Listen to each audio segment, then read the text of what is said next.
Well, typically people want a retaining wall for one of a few reasons. Sometimes it's a luxury, but usually it's a need. It's an essential. And often, if you live on a hill and you're trying to make use of your yard space, a retaining wall is going to enable you to flatten out your yard. So that's pretty simple. In some cases, it's a critical need because a retaining wall may have an impact on helping to hold up your house. You don't want the hill eroding. In other cases, maybe it is more aesthetic. It is more of a luxury. People are trying to landscape their space, make it more interesting for hosting.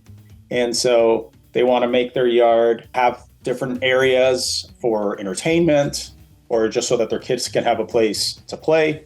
And so we'll come in and maybe we'll carve out half of the yard, put in a retaining wall, and then they can have a space for their playgrounds. And so it makes the yard more functional.